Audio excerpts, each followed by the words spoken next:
자, 신약성경 403페이지, 신약성경의 마지막 책 계시록 4장의 말씀을 볼 차례입니다. 요한계시록 4장 1절에서 11절까지 전체를 오늘 아침에 같이 읽도록 하겠습니다. 신약성경 403페이지 요한계시록 4장 1절로 11절까지의 말씀입니다. 1절부터 같이 읽겠습니다. 시작. 이 일 후에 내가 보니 하늘에 열린 문이 있는데 내가 들은 바 처음에 내게 말하던 나팔 소리 같은 그 음성이 이르되 이리로 올라오라. 이후에 마땅히 일어날 일들을 내가 내게 보이리라 하시더라. 내가 곧 성령에 감동되었더니 보라, 하늘에 보좌를 베풀었고 그 보좌 위에 앉으신 이가 있는데 앉으신 이의 모양이 벽옥과 홍보석 같고 또 무지개가 있어 보좌에 둘렸는데 그 모양이 녹보석 같더라. 또 보좌에 둘려 24 보좌들이 있고 그 보좌들 위에 24 장로들이 흰옷을 입고 머리에 금관을 쓰고 앉았더라. 보좌로부터 번개와 음성과 우레소리가 나고 보좌 앞에 켠 등불 7이 있으니 이는 하나님의 7 영이라. 보좌 앞에 수정과 같은 유리바다가 있고 보좌 가운데와 보좌 주변에 4 생물이 있는데 앞뒤에 눈들이 가득하더라. 그 첫째 생물은 사자 같고 그 둘째 생물은 송아지 같고 그 셋째 생물은 얼굴이 사람 같고 그 넷째 생물은 날아가는 독수리 같은데 4 생물은 각각 6 날개를 가졌고 그 안과 주위에는 눈들이 가득하더라. 그들이 밤낮 쉬지 않고 이르기를 거룩하다 거룩하다 거룩하다 주 하나님 곧 전능하신 이요 전에도 계셨고 이제도 계시고 장차 오실 이시라 하고 그 생물들이 보좌에 앉으사 세세토록 살아계시는 이에게 영광과 존귀와 감사를 돌릴 때 24 장로들이 보좌에 앉으신 이 앞에 엎드려 세세토록 살아계시는 이에게 경배하고 자기의 관을 보좌 앞에 드리며 이르되 우리 주 하나님이여 영광과 존귀와 권능을 받으시는 것이 합당하오니 주께서 만물을 지으신지라. 만물이 주의 뜻대로 있었고 또 지으심을 받았나이다 하더라. 하나님의 말씀입니다. 아멘. 자, 오늘 우리가 읽은 요한계시록 4장은 천상의 예배를 우리에게 환상으로 요한이 보고 알려주신 내용이에요. 성경의 마지막 책은 성도들이 아주 심한 박해를 받는 모습으로 끝납니다. 근데 그 심한 박해 가운데 이 성경이 우리에게 말씀해 주시고 있는 것은 결코 그 박해에 굴복하지 말아라. 왜냐하면 우리 성도들에게는 완전한 승리가 예비되어 있기 때문에 그렇다. 그래서 이 계시록은 당시 로마의 그 극심한 박해 때문에 그걸 두려워하고 있는 성도들에게 이제 하나님께서 성령을 보내셔서 환상을 보여주시고 그 환상을 기록하게 한 거예요. 그래서 이 환상을 보고 다시 한번 힘을 얻고 로마의 박해에 굴하지 않는 그 신앙의 절개를 지키도록 하기 위해서 쓰여진 책이 이 계시록입니다. 계시록은 크게 3가지의 내용이 기록되어 있습니다. 1장에 나와 있는데 요한이 어느 날, 그 주일이죠. 주일날 하나님께 예배를 드리려 했어요. 사실 요한은 만모라는 섬에 지금 귀향을 가 있습니다. 그래서 홀로 있는 상황이에요. 근데 그 상황에서 주일을 맞이했습니다. 주의 날을 맞아서 요한이 하나님께 나 혼자라도 예배를 드려야 되겠다. 그렇게 예배를 드리는데 그 예배 드리는 중에 하나님의 성령이 임하셔서 요한이 환상을 봐요. 3가지 환상인데 첫째는 그날 바로 그 예수님의 그 거룩하신 모습을 보게 됩니다. 일곱 촛대 사이를 거니시는 예수님의 모습을 보고 그 모습을 기록을 해요. 이것이 계시록 1장이에요. 그리고 2장과 3장에는 그 당시 소아시아에 있는 일곱 교회, 전 세계 모든 교회를 대표한다고 할 수 있겠죠. 그 일곱 교회에 예수님이 편지를 보냈어요. 그 편지의 내용을 기록을 하세요. 그것이 그 당시에 있는 일이었어요.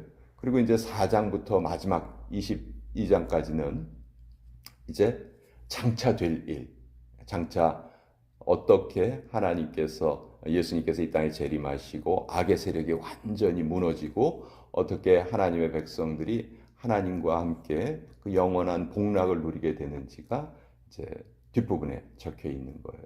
이제 오늘 4장의 내용은 이제 그 요한이 본 환상 가운데 앞으로 이루어질 일에 대해서 쓰는 건데 그 중에서 맨 첫 번째 내용이 지금 천상에서 이루어지고 있는 예배를 보여주고 앞으로는 이 예배가 모든 이 땅에 있는 모든 사람들에게 이러한 예배가 이루어질 것이다.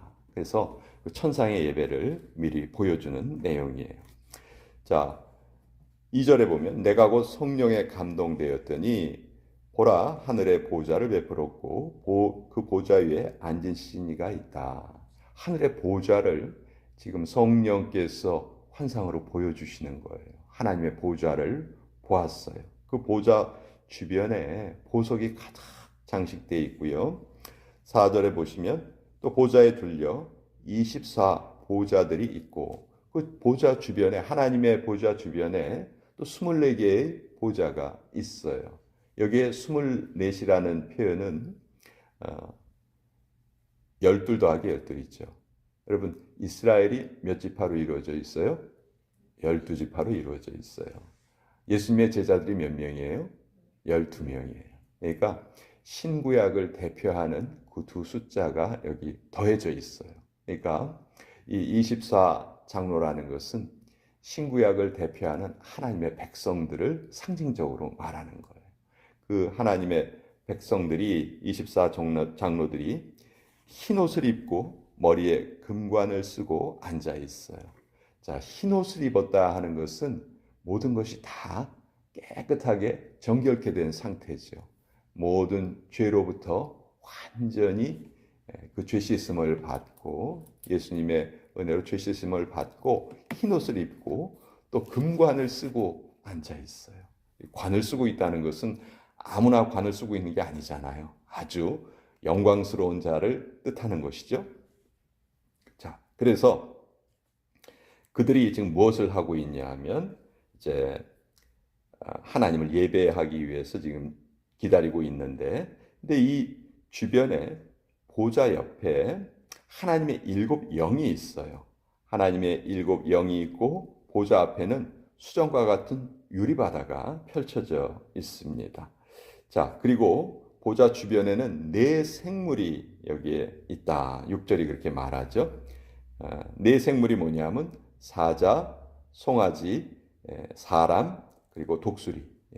꼭 이 독수리 제가 지금 말씀드린 이것을 지칭하는 것이 아니고 성경의 표현에 보면 사자가 아니고 사자 같고 송아지가 아니고 송아지 같고 얼굴이 또 사람 같고 사람은 아닌데 사람 같고 또 날아가는 독수리처럼 이렇게 빨리 또 날아가고 그러니까 비유로 그렇게 말을 한 거예요.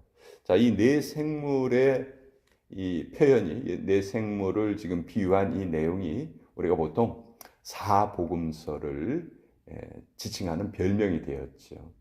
마태, 마가, 누가, 요한 사복음서가 있잖아요. 마태복음은 예수님을 왕으로 묘사해요. 예수님은 유대인의 왕이다. 그래서 그 모든 백수의 왕을 뭘로 비유합니까? 사자로 비유하죠. 그리고 마가복음은 예수님을 하나님의 종으로 표현해요. 종. 송아지는 늘 일하잖아요. 사람들을 위해서 일을 하죠. 그리고 누가는 예수님은 완전한 인간이시다. 가장 완벽한 인간이시다. 우리가 처음 창조되었을 때 그 모습과 똑같은 인간이시다. 그래서 3번째 누가복음은 인자의 복음, 사람의 복음. 그리고 4번째 요한복음은 독수리와 같은 독수리 복음이다 이렇게 말하죠. 요한은 처음부터 예수님은 하나님이시다 이렇게 선언을 해요. 다른 복음서하고 다르죠. 독수리가 태양을 향해 똑바로 날아가듯이 예수님을 아주 정면으로 딱 묘사한 성경이 요한복음이에요. 그래서 요한복음의 별명은 독수리 복음. 그러니까 이 네 가지 복음서의 별명이 어디에서 유래가 되었냐면 바로 이 계시록 4장 7절에서 유래가 된 거예요. 자, 이 네 생물이 밤낮 쉬지 않고 노래를 부릅니다. 그것이 8절이에요. 거룩하다, 거룩하다, 거룩하다. 주 하나님, 곧 전능하신 이여, 전에도 계셨고 이제도 계시고 장차 오실 이시라. 그러니까 천상의 예배는요, 어떻게 드려지냐 하면 하나님의 거룩함을 찬양하는 것으로 드려지는 거예요.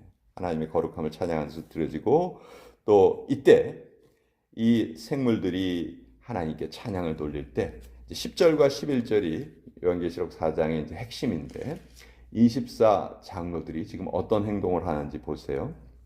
10절에 24 장로들이 보좌에 앉으신 이 앞에 엎드려 세세토록 살아계시는 이에게 경배하고 자기의 관을 보좌 앞에 드리며 이르되.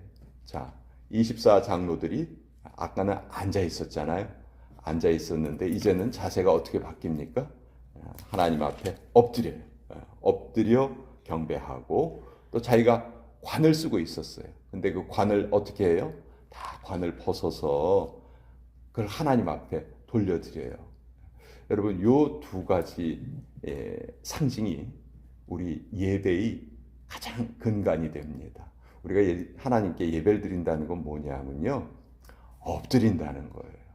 여러분, 엎드리는 것은 언제 엎드려요? 그 바라보고 있는 대상에게 내가 완전히 굴복합니다. 완전히 순종하겠습니다. 그게 엎드림으로 표현되는 거잖아요. 그러니까 옛날에 신하들이 왕 앞에 가면 어떻게 해요? 뻣뻣이 이렇게 서 있지 않고 그냥 가면 그냥 무조건 엎드리죠. 무슨 명령이든지 제가 듣겠습니다 하는 그런 자세잖아요. 또 자기들이 쓰고 있던 관을 다 벗습니다. 벗어서 그것을 하나님께 돌려드려요. 왜? 모든 것을 지으신 이는 하나님이세요. 그렇죠? 그것이 계시록에도 잘 나타나 있죠. 11절, 우리 주 하나님이여 영광과 존귀와 권능을 받으시는 것이 합당하오니 주께서 만물을 지으신지라. 모든 것이 다 주님께서 지으신 것입니다. 우리 존재 자체도 주님이 지으신 것이요, 내가 지금 머리에 쓰고 있는 관도 주님이 만드신 것입니다. 그러니 저는 이것을 만드신 이에게 다시 돌려드립니다. 그래서 이제 관을 벗어서 드리는 것이죠. 바로 이것이 예배의 본이라는 거예요. 이것이 천상에서 드려지고 있는 예배의 모습이에요. 그리고 이 천상의 예배가 지상에서 오늘도 우리를 통해서 그대로 재현되는 것이죠. 우리가 이 천상의 예배는 지금은 우리가 이렇게 예배드리지 못하지만 이 다음에 후에는 장래에는 우리가 이런 예배를 드릴 수 있을 거야. 이게 아니고 이 예배는 지금 바로 우리의 현실에서 드려져야 되는 예배라는 것을 우리는 계시록 4장을 통해서 알 수가 있는 거예요. 이것이 요한이 우리에게 이 말씀을 기록한 이유예요. 천상의 예배를 보여주면서 우리가 살고 있는 이 땅에서도 이와 똑같은 예배가 드려질 때 하나님께서 이를 통해서 영광을 얻으시고 박해와 어려움 속에 당한 성도들을 하나님께서 버리지 않으시고 반드시 지켜주시고 그것을 이겨서, 이것을 완전히 이겨서 하나님의 백성으로 잘 세워주신다 하는 것이 계시록의 메시지이거든요. 그래서 오늘 이 말씀을 통해서 우리가 예배드리는 자세가 과연 하나님 앞에 온전히 엎드린 자세인가, 내가 가지고 있는 모든 것을 다 관을 벗어서 하나님께 돌려드리는 그런 마음으로 내가 예배드리고 있는가, 그래서 다시 한번 살펴보고 그렇게 하고 있다면 그것에 대해서 하나님께 감사드리고, 혹시 부족한 부분이 있다면 그것을 하나님 고쳐주시옵소서 우리가 다시 한번 기도하고 그럴 때 우리가 온전한 예배자로 세워지게 된다 하는 것을 이 말씀을 통해서 우리 같이 나눠보았습니다.